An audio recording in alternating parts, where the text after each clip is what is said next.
Hello guys, welcome to the YouTube video. ଯେମିତି କହିଥିଲି ମୋତେ ଇନଭଲଭମେଣ୍ଟ ଭିଡ଼ିଓ ଆଉ ପ୍ରତ୍ୟେକ ଲୋକଙ୍କ ସାଙ୍ଗେ ମିଶିବାକୁ ଭଲ ଲାଗେ। ତ ସେଥିପାଇଁ ଆଜି ବର୍ତ୍ତମାନ ଆମେ ଆଉ ଜଣେ ବହୁତ ମାନ୍ୟଗଣ୍ୟ ବ୍ୟକ୍ତି ଆଉ ଆମର ଜଣେ ଟିଚର ଜଣେ ହେବେ ତାଙ୍କ ସାଙ୍ଗରେ ଆମେ ମିଶିବାକୁ ଯାଉଛି। ତାଙ୍କୁ ମାନେ ବହୁତ ଦିନ ମୁଁ ଭିଡ଼ିଓକୁ ଆଣିବାକୁ ଚାହୁଁଥିଲି। ସାର୍ଙ୍କର କଥାବାର୍ତ୍ତା ସବୁ କିଛି କିଛି ମୋତେ ଭଲ ଲାଗେ ଆଉ ବହୁତ କିଛି ସେ ମୋତେ ହେଲ୍ପ କରିଛନ୍ତି ଆଉ ଆମେ ଗଲା ହେଲ୍ପ କରିଛୁ ଆପଣଙ୍କୁ।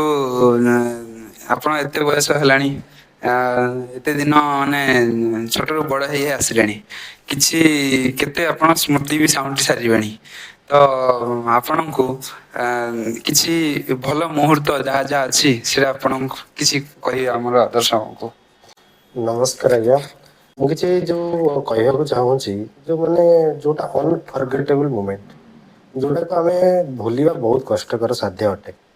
କାହିଁକି ନା ଜୀବନରେ କିଛି କିଛି ଜିନିଷ ଆମ ସହିତ ଘଟିଯାଏ ଯୋଉଟା ଆମେ ଚାହିଁଲେ ବି ଭୁଲି ପାରୁନା, ଯାହାକୁ ଆମେ କହିପାରିବା ଅସରନ୍ତି ଡାଇରୀ। ତ ଏଥିରୁ ତା ମାନେ କଣ? ମନେକର ଯେମିତି ମୁଁ ମୋ ପିଲାବେଳ କଥା କହିବି, ଯେତେବେଳେ ମୋର ବି ଇଚ୍ଛା ଥିଲା, ଛୋଟବେଳେ ଆମେ ଫାଇନାନ୍ସିଆଲି ମୋ ଫ୍ୟାମିଲିରେ ବହୁତ ପ୍ରୋବ୍ଲେମ୍ ଥିଲା। ତ ମୋର ଇଚ୍ଛା ଥିଲା ମୁଁ ବି ମୋ ସାଙ୍ଗମାନଙ୍କ ଭଳିଆ ବଢ଼ାଇକିରି ପଢ଼ିବି, ବହୁତ କିଛି ଏମିତି କରିବି, ଆଚିଭ୍ କରିବି। କିନ୍ତୁ ସେଇଟା ସେତେବେଳେ ସମ୍ଭବ ହେଇପାରୁନଥିଲା। କିନ୍ତୁ ମୁଁ ତ ଗଭର୍ଣ୍ଣମେଣ୍ଟ କଲେଜରେ ଗଭର୍ଣ୍ଣମେଣ୍ଟ ସ୍କୁଲରେ ପଢ଼ୁଥିଲି। ଆମର ସେତେବେଳେ ଚାଟଶାଳୀ ଥିଲା, ଆମେ ଚାଟଶାଳୀ ଯାଉଥିଲୁ, ମୁଠି ଚାଉଳ ନେଉଥିଲୁ, ତାପରେ ଏମିତି 20 ଟଙ୍କା ଦେଇ ପାଠ ପଢ଼ୁଥିଲୁ। ତ ସେତେବେଳେ ଏ ସମୟଟି ଚାଲିଥିଲା। ତ ସାର୍ ବି ପାଠ ନ ଆସିଲେ ଯୋଉ ମାଡ଼ ହୁଏ, ପଣିକିଆ ଆମର ହଉନଥିବ, ପିଟୁଥିବେ ଯେ ସେଇଭଳି ଆମକୁ ଏଭଳି ପନିସମେଣ୍ଟ ମିଳୁଥିଲା। ହଁ, ଇଂଲିଶ ମାଡ଼ଟା ଗୋଟେ ମାନେ ଜରୁରୀ, ଯେମିତି ବହୁତ ଦଣ୍ଡ ବଡ଼ ମୁକ୍ତ ଠାରୁ ଦଣ୍ଡଯୁକ୍ତ ଜରୁରୀ। ଦଣ୍ଡ ନିଶ୍ଚିନ୍ତ ରହିବା ଦରକାର। ଯୋଉ ପିଲା ଜୀବନରେ ଟିଚରର ଚାଟ ନ ଖାଇଛି ସେ ଜୀବନରେ ଆଗକୁ ପ୍ରଗତି ହେଇପାରିବ ନାହିଁ। ତ ମାଡ଼ ନିଶ୍ଚିନ୍ତ ଦରକାର, କାରଣ ଆଜିକାଲି ସମୟରେ ପିଲାମାନଙ୍କର ଯେତେ ମଡ଼ର୍ଣ୍ଣାଇଜେସନ ବଢ଼ିଗଲାଣି, ଛୁଆମାନେ ପାଠକୁ ଭାବୁଛନ୍ତି ସବୁଠୁ ଗୋଟେ ବୋରିଂ ଜିନିଷ। ସେ ଭାବୁଛନ୍ତି ପାଠ ଆମେ ପଢ଼ିବାନି, ଆମେ ବିଜନେସ୍ କରିବା, ଅଲଗା କିଛି କାମ କରିବା, କିନ୍ତୁ ପାଠ ପଢ଼ିବାନି। କିନ୍ତୁ ମୋ ମତରେ ଆଉ ଗୋଟେ ବି ଯେମିତି ପାଠ ଆମେ ଓରିଏଣ୍ଟେଡ ହଉଛେ, କିନ୍ତୁ ସମସ୍ତଙ୍କ ସବୁ ପିଲାଙ୍କଟେ ବି ଦେଖିବାର ଅଛି କି ତାହାର କଣ ଗୋଟେ ଭଲ ସେ କାମ କରିପାରେ। ସତ କଥା, ସେଇଟା ତ ନିଶ୍ଚିନ୍ତ। ସେଇଟା ଜଣଙ୍କର ଇନର କ୍ୱାଲିଟି କଣ ଅଛି, ଇନହେରେଣ୍ଟ କ୍ୟାରେକ୍ଟର କଣ ଅଛି, ତାକୁ ସେଇଟା ଫାଇଣ୍ଡ ଆଉଟ୍ କରିବା ସେଇଟା ଦରକାର। ନିଶ୍ଚିନ୍ତ ଜାଣିବା ଦରକାର। କିନ୍ତୁ ତା ପାଇଁ ଗୋଟେ ମିନିମମ୍ ଏଲିଜିବିଲିଟି କ୍ରାଇଟେରିଆ କଣ? ତମ ଗୋଟେ ଶିକ୍ଷାଗତ ଯୋଗ୍ୟତା ଥିବା ଦରକାର। ଜଣେ ଯଦି ତମେ ଗୋଟେ ବିଜନେସ୍ ଜାଗାରେ ଠିଆ ହବ, ସମସ୍ତଙ୍କ ସାଙ୍ଗରେ ମିଟିଂରେ ବସିବ, ତମ ପାଖରେ ସେତିକି ଷ୍ଟାଣ୍ଡାର୍ଡ ଥିବା ଦରକାର ଅନ୍ୟମାନଙ୍କ ସହିତ କଥା ହବା ଲାଗି। ଷ୍ଟାଣ୍ଡାର୍ଡ ଇନ୍ ଦି ସେନ୍ସ ମାନେ ନୁହେଁ ଯେ ଖାଲି ପରସେଣ୍ଟେଜ ବା ନମ୍ବର। ଇନ୍ ଦି ସେନ୍ସ ହଉଛି ତମ କଥା କହିବାର କ୍ୱାଲିଟି ଥିବା ଦରକାର, ତମ କଥା କହିବାର କମ୍ୟୁନିକେସନ ଜଣାଥିବା ଦରକାର। ତ ସେଇ ସବୁ ମିଳିବ ଏଇ ପାଠ ପଢିବା ଜରୁରୀ। ପାଠ ପଢା ତ minimum qualification should be required. Okay, ଆପଣ ଭଲ ମୁହୂର୍ତ୍ତ ବି ଦେଖିଛନ୍ତି, ଖରାପ ମୁହୂର୍ତ୍ତ ବି ଦେଖିଛନ୍ତି। ଭଲ ମୁହୂର୍ତ୍ତ ଏମିତି ଗୋଟେ ଏକ୍ସପିରିଏନ୍ସ କୁହନ୍ତୁ ଯେମିତି ଆପଣଙ୍କୁ ମାନେ ମର୍ମ ଭେଦିକି ପୁରା ବହୁତ ବଢିଆ ଲାଗିଥିବ। ଗୋଟେ ସମୟ ଥିଲା, ମୋର ଗୋଟେ ସାଙ୍ଗ ଥିଲା ଯାହାର ନାଁ ହଉଛି ସନ୍ଦୀପ ଜେନା। ତ ମୋର ଇଂଲିଶ ଟ୍ରାନ୍ସଲେସନ୍ କରିବା ପାଇଁ ସେତେବେଳେ ଗୋଟେ ବହି କିଣିବା ପାଇଁ ବି ମୋ ପାଖରେ ସକ୍ଷମ ନଥିଲା, ଗୋଟେ ଇଂଲିଶ ଟ୍ରାନ୍ସଲେସନ୍ ବହି କିଣିବା ଲାଗି। କିନ୍ତୁ ସବୁ ପିଲାଙ୍କ ପାଖରେ ବହି ଥିଲା, ସମସ୍ତେ କରିପାରୁଥିଲେ, ବହିରୁ ଦେଖିକିରି କ୍ୱେଶ୍ଚିନ୍ର ଆନ୍ସର୍ କରୁଥିଲେ। ମୁଁ ବହୁତ ଅନୁତାପ କରୁଥିଲି, ମୋ ପାଖରେ ଖଣ୍ଡେ ବହି ନାହିଁ, ମୁଁ ସବୁବେଳେ ଆଠୁ ମାଗିବା ତାଠୁ ମାଗିକିରି ଆଣି କ୍ୱେଶ୍ଚିନ୍ ଆନ୍ସର୍ କରିବି, ମୁଁ କ'ଣ କରିବି?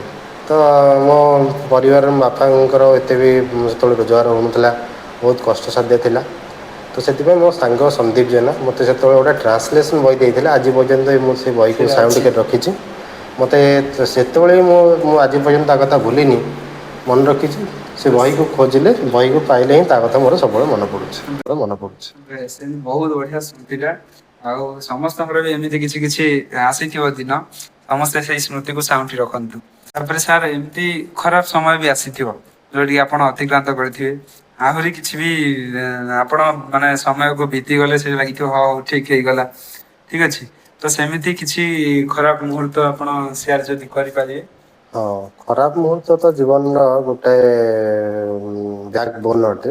ଯେମିତି ଯେ ପ୍ରତିଟି ପାଦରେ ଆମେ ଚାଲୁଛେ, ପ୍ରତିଟି ପଏଣ୍ଟ ଆମେ ଆଗକୁ ଯେତେବେଳେ ପ୍ରଗତି ଘଟୁଛି, ତା ଗୋଟାଏ ପାଦ ଖରାପ ହେଲେ ଗୋଟାଏ ପାଦ ଭଲ। ତ ତେଣୁ ଖରାପ ଭଲ ଏସବୁ ଚାଲିଥିବ।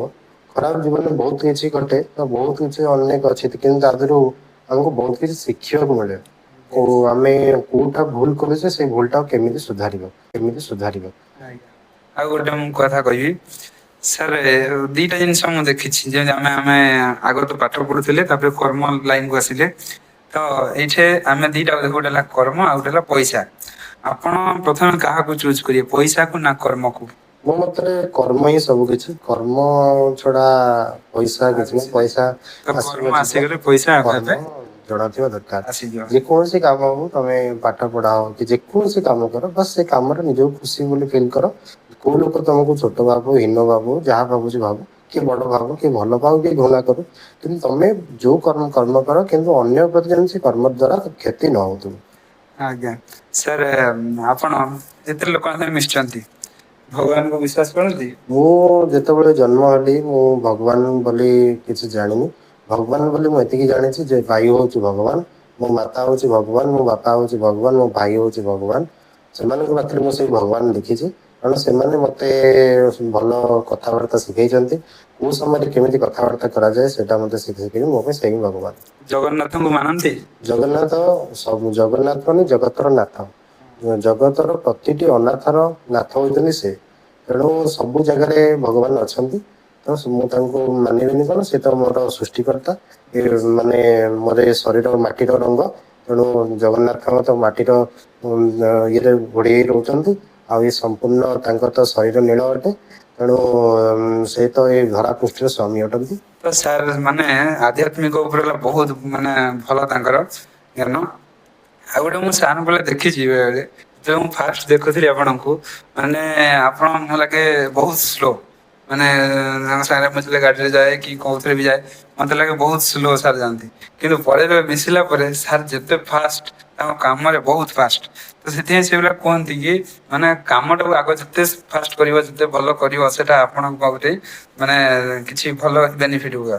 ସାର୍ ଆପଣ କାମରେ କେତେ ସ୍ମାର୍ଟ? ମୋର କହିବା କଥା ଏଇଆ ଯେ ମୁଁ ଯଦି ବହୁତ କାମ କରିପାରିବିନି ତ ମୁଁ ସୋଅପ୍ କରେଇବିନି। ମାନେ ମୁଁ ଯେତିକି ପାରିବି, ମୋ ଦ୍ୱାରା ଯେତିକି ସମ୍ଭବ ହେଇପାରିବ, ଯୋଉଟା ମୁଁ କରିପାରିବି ସେଇଟା ମୁଁ କରିବି। ଯୋଉଟା ମୁଁ କରିପାରିବିନି ସେଟାକୁ ମୁଁ, ହଁ ଠିକ ଅଛି, ମତେ ସମସ୍ତଙ୍କ ସାମ୍ନାରେ ଅପମାନ ମିଳିପାରେ ଯେ ତମେ କାହିଁକି ଏତେ କମ କାମ କରୁଛ, ଠିକ ଅଛି, କିନ୍ତୁ ମୁଁ ଯେତିକି ପାରିବି ସେତିକି କରିବି। କିନ୍ତୁ ଯୋଉ କାମଟା ଆପଣଙ୍କୁ ଜଣା ଅଛି ସେଇଟା ବହୁତ ବଢିଆ ସେ କରିବା ଦରକାର। ନିଶ୍ଚିନ୍ତ। ଯୋଉଟା ଆସୁନାହିଁ ସେଇଟା ଟିକେ ଲୁଜ ହେଲେ ବି ଚଳିବ। ହଉ, ଆଉ ଗୋଟେ ସାରଙ୍କୁ କୋଶ୍ଚିନ୍ କରିବା କି ସାର୍ ଆମର ଗୋଟେ ୱାର୍ଡ, ଗୋଟେ ସେଣ୍ଟେନ୍ସ ଜାଣିଛି, କୋମଳ ମଧୁର ବଚନ କହି ତୋଷିବ ଜନମନ। ବେଳେବେଳେ ଆପଣଙ୍କୁ ମୁଁ ଦେଖେ, ଆପଣଙ୍କ କଥାଟା ଏତେ ସଫ୍ଟ କରନ୍ତି କି ଫ୍ରଣ୍ଟ ଲୋକ ସବୁ କିଛି ଆପଣଙ୍କ କଥାଟାକୁ ମାନିଯାଏ, ମୁଁ ଦେଖିଛି। ତ ଆମେ ଯେକୌଣସି କ୍ଷେତ୍ରରେ, ବିଜନେସ୍ କ୍ଷେତ୍ରରେ ହଉ କିମ୍ବା କୌଣସି ଟିଚିଂ କ୍ଷେତ୍ରରେ ହଉ କିମ୍ବା ଯେକୌଣସି କ୍ଷେତ୍ରରେ, ଆମର କଥାଟା ବହୁତ ସଫ୍ଟ ହେବା ଜରୁରୀ। ଆପଣ ଏଥିରେ କେତେ ସହମତ? ମୋର କହିବା କଥା, କଥା କହିବା ସଫ୍ଟ ହବ କି ହାର୍ଡ ହବ depends upon the nature of person. ତ ତମକୁ ଫ୍ରଣ୍ଟ ସାଇଡରେ ଯୋଉ ଲୋକ ଅଛି, ସେ ତମକୁ କୋଉ ଭଳି ବ୍ୟବହାର କରୁଛି। ଯଦି ଯୋଉ ଜାଗାରେ ସିଏ ସେଭଳି ବ୍ୟବହାର କରୁନି ଯୋଉଟା ତମକୁ ହାନି ପହଞ୍ଚଉଛି, ତ ସେଠି ସଫ୍ଟ ହେଇଯିବାଟା ଠିକ୍। ଆଉ ଯଦି ଆମେ ଯୋଉ ଜାଗା କୌଣସି କିଛି ସର୍ଭିସ ପାଇବା ଜଣଙ୍କ ଠାରୁ, ସେଇଟା ଆମେ ଯଦି ହାର୍ଡ ହେବା ଆମେ ତ ପାଇପାରିବାନି। ନିଶ୍ଚିନ୍ତ, ତ ଆମକୁ ତା ବୋଲି ନୁହେଁ ଯେ ସବୁବେଳେ ସଫ୍ଟ ହେଇଯିବ। ହଁ ତ ଯୋଉ ଜାଗାରେ ତମ ଦ୍ୱାରା ଯୋଉଟା ଠିକ୍ ନୁହେଁ କରିବାଟା, ତ ତମେ ସେଠି ହାର୍ଡ ହବା ନିହାତି ଦରକାର। ହଁ। ସଫ୍ଟ ବି ହବା ଦରକାର, ହାର୍ଡ ବି ହବା ଦରକାର। ହଉ ସାର୍, ବର୍ତ୍ତମାନ ଆମେ ଜେନ୍ଜି ଯେଉଁମାନେ ଅଛୁ, ସେମାନେ ଆମେ ଟିକେ ଭାବୁଛୁ ମାନେ ଯେଉଁ ସବୁ ଜିନିଷ ଫାଷ୍ଟ ହେଇଯାଉ, ଜଲ୍ଦି ହେଇଯାଉ, ଜଲ୍ଦି କାମ ସାରିବା, ଜଲ୍ଦି କରିବା, ଏଇଟା କରିବା, ସେମିତି ଭାବୁଛୁ। ଜଲ୍ଦିଟାକୁ ଆପଣ କେତେ ପସନ୍ଦ କରନ୍ତି ଆଉ ଟାଇମକୁ କେତେ ପସନ୍ଦ କରନ୍ତି? ଦେଖନ୍ତୁ, ଯେତେବେଳେ ଗୋଟେ ଘର ତିଆରି ହେଉଛି ତାକୁ ଲୋକ କେହି ପସନ୍ଦ କରନ୍ତିନି।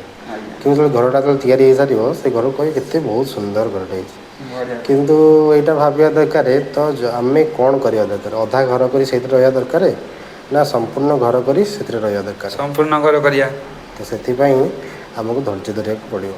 ବେଶ ସାର୍, ବର୍ତ୍ତମାନ ଆମେ ଯେଉଁ ଲୋକମାନେ ଶୁଣୁଛନ୍ତି, ଏତେ ସବୁ ଜିନିଷ ଆପଣ ଜାଣିଛନ୍ତି, ମାନେ ଏତେ ବୟସ ହେଲାଣି, କିଛି ଗୋଟେ ଲୋକମାନଙ୍କୁ କୁହନ୍ତୁ ଯେଉଁଟାକି ତାଙ୍କୁ ଆଡ଼ଭାଇସ୍ ଉପରେ ସେମାନେ ନେବେ ଆଉ ପାଳନ କରିବେ।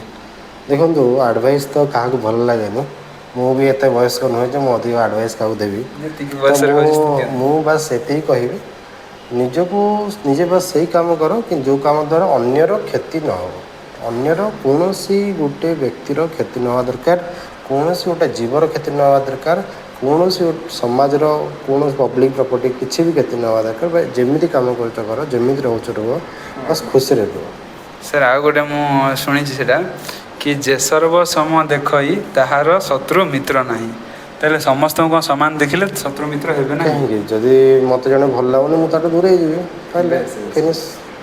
ତ ଆଜିର ଏତେ ସବୁ ଡିସ୍କସନ୍ ଉପରେ ଆପଣମାନେ କିଛି ତ ନିଶ୍ଚୟ କିଛି ଭଲ ଶିଖିବାକୁ ପାଇଛି। କଥା ଶିଖିବାକୁ ପାଇଥିବେ।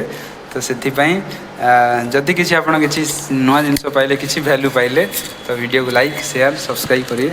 ଥ୍ୟାଙ୍କ ୟୁ, ଧନ୍ୟବାଦ।